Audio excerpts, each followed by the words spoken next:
जय हिंद दोस्तों, मैं हूं अनूप और आप सब लोग देख रहे हैं ग्लोबल कॉन्फ्लिक्ट। दोस्तों, एएमसीए के बारे में तो आप लोगों को बहुत सारे वीडियो के माध्यम से बहुत सारे जानकारी पहले ही मिल चुका होगा, पर क्या आप लोगों को पता है कि इंडिया द्वारा बनाए जाने वाले एएमसीए मार्क 1 एक 5.5 जनरेशन के फाइटर एयरक्राफ्ट है, जबकि इंडिया एएमसीए मार्क 2 एयरक्राफ्ट को 6 जनरेशन के एयरक्राफ्ट के तहत डिजाइन करेगा। और दोस्तों, आज के इस वीडियो में आप लोगों को बताऊंगा कि किस तरीके से एएमसीए मार्क 1 एयरक्राफ्ट को 5.5 जनरेशन का दर्जा दिया जा सकता है और इसमें ऐसा क्या खासियत होगा जो इसे 5th जनरेशन के फाइटर एयरक्राफ्ट से ज्यादा एडवांस वेरिएंट बनाएगा। जबकि वीडियो में आप लोगों को यह भी बताऊंगा कि एएमसीए मार्क 2 को क्यों अभी से ही 6th जनरेशन फाइटर एयरक्राफ्ट के लिए काउंट किया जा रहा है और एएमसीए मार्क 2 को लेके भारत क्या प्लान के तहत आगे बढ़ रहा है। तो दोस्तों, जानने के लिए वीडियो के आखिर तक बने रहिए और चैनल को सब्सक्राइब और वीडियो को लाइक जरूर कीजिए। दोस्तों, हाल ही के रिपोर्ट के मुताबिक इंडियन एयरफोर्स के लिए जो एएमसीए एयरक्राफ्ट को बनाया जा रहा है उसे 2029 तक एयरफोर्स में शामिल करने के लिए फिलहाल अभी से ही प्रस्तुति लिया जा चुका है। जबकि इन एयरक्राफ्टों के कॉन्सेप्ट को टोटल 2 पार्ट में डिवाइड कर दिया गया है, जिनमें मार्क 1 एयरक्राफ्ट सबसे पहला पड़ाव होगा, जबकि इसका मार्क 2 वर्जन इसका दूसरा और सबसे एडवांस तरीन पड़ाव होगा। दोस्तों, मार्क 2 कॉन्सेप्ट को 2034 में इंडियन एयरफोर्स में शामिल करने का इरादा फिलहाल रखा जा रहा है, पर इन मार्क 1 और मार्क 2 में बेसिक डिफरेंस ये है कि मार्क 1 से लेके मार्क 2 करीब करीब आधा जनरेशन आगे होगा।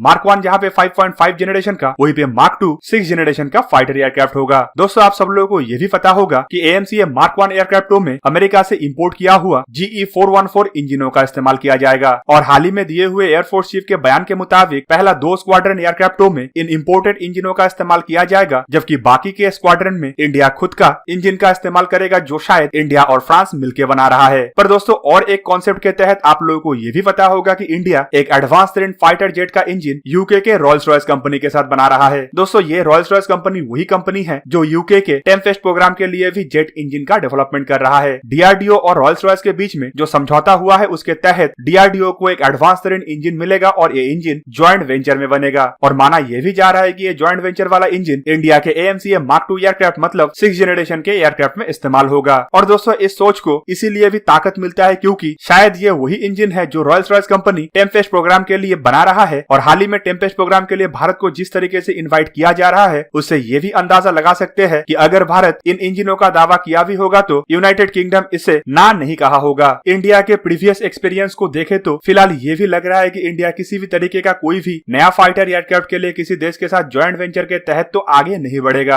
हाल ही में FGFA एयरक्राफ्ट को लेकर इंडिया को काफी नुकसान झेलना पड़ा है, जहां पे इस एयरक्राफ्ट में इन्वेस्टमेंट जो भारत द्वारा किया गया था लेकिन बदले में रिटर्न में कुछ नहीं मिला। FGFA प्रोजेक्ट में इस तरीके के फेलियर होने के बाद संभावनाएं कम ही है कि भारत ज्वाइंट वेंचर में यूके के साथ टेम्पेस्ट प्रोग्राम में एक साथ आगे बढ़े। पर यूके जिस तरीके से फंड इरेज करने के लिए कोशिश कर रहा है उससे एटलीस्ट ये हो सकता है कि कुछ कंपोनेंटों को लेके यूके और भारत के बीच में समझौता हो और समझौते के तहत यूके को भी फायदा हो और भारत को भी अपना नेक्स्ट जनरेशन फाइटर एयरक्राफ्ट बनाने में मदद मिले। दोस्तों, इंडिया द्वारा एएमसीए मार्क 1 और मार्क 2 प्रोजेक्ट को इसीलिए भी अलग किया गया है क्योंकि इंडिया इसमें ग्राइफिन एयरक्राफ्ट का डेवलपमेंट के साइकिल को भी शायद नजर में रखा हो। दोस्तों, ग्राइफिन एयरक्राफ्टों में अगर आप देखें तो CD वर्जन के बाद E वर्जन का डेवलपमेंट किया गया है और आसानी से CD वर्जन को E और F वर्जन में कन्वर्ट किया जा सकता है, लेकिन इंडिया को तेजस मार्क 1 और मार्क 2 में ऐसा मौका नहीं मिला और एएमसीए प्रोजेक्ट में भी ऐसा ना हो। इसी वजह से एएमसीए मार्क 1 और मार्क 2 को इस तरीके से बनाया जा रहा है कि इंडिया आसानी से मार्क 1 एयरक्राफ्टों को आने वाले समय में अपग्रेड करके 5.5 जनरेशन से आगे बढ़ा के 6 जनरेशन में भी कन्वर्ट कर पाए। दोस्तों, एएमसीए मार्क 1 को लेके भी हिंदुस्तान एरोनॉटिक्स लिमिटेड और ADA के तरफ से लगभग हर तरीके का टाइमलाइन सेट कर लिया गया है। एएमसीए को लेके जो लेटेस्ट अपडेट है उसके तहत इन एयरक्राफ्टों का डिजाइन फाइनलाइज हो चुका है और एयरक्राफ्टों का पहला प्रोटोटाइप 2024-2025 के दरमियान दुनिया के सामने लाया जाएगा। 2029 में एयरक्राफ्टों का इंडियन एयरफोर्स में इंडक्ट किए जाने का संभावनाएं है, जबकि इंडिया द्वारा करीब करीब 100 के आसपास एएमसीए एयरक्राफ्टों को खरीदने के लिए इरादा अब से ही जता दिया गया है। दोस्तों, अब चलिए जानने का कोशिश करते हैं कि एएमसीए मार्क 2 को तो 6 जनरेशन के फाइटर एयरक्राफ्ट कहा जा रहा है, पर इसमें ऐसा क्या कंपोनेंट और क्या खासियत होगा जो इसे 6 जनरेशन के बराबर करेगा। दोस्तों, इन एयरक्राफ्टों के लिए भारत द्वारा बहुत सारे अत्याधुनिक कंपोनेंटों का डेवलपमेंट किया जा रहा है, जिनमें इसका रडार एक खास कंपोनेंट है। माना जा रहा है कि एएमसीए के मार्क 1 और मार्क 2 दोनों में ही उत्तम AES से रडार इस्तेमाल किया जा सकेगा, जबकि मार्क 1 से ज्यादा ताकतवर वर्जन का इस्तेमाल मार्क 2 में किया जाने का संभावनाएं हैं। ये जो उत्तम AES से रडार है ये असल में AES से रडार कैटेगरी का सबसे एडवांस तरीन रडार है। और दोस्तों, ये मैं इसीलिए कह रहा हूँ क्योंकि इस रडार में गैलियम नाइट्रेट बेस्ड AES से एंटेना का इस्तेमाल किया गया है और सिंपली इस रडार को लेके आप ये कह सकते हैं कि ये कम से कम पावर का इस्तेमाल करके ज्यादा से ज्यादा डिस्टेंस तक छोटे से छोटे आकार के दुश्मन के एयरक्राफ्टों को डिटेक्ट कर पाएगा। इन रडारों का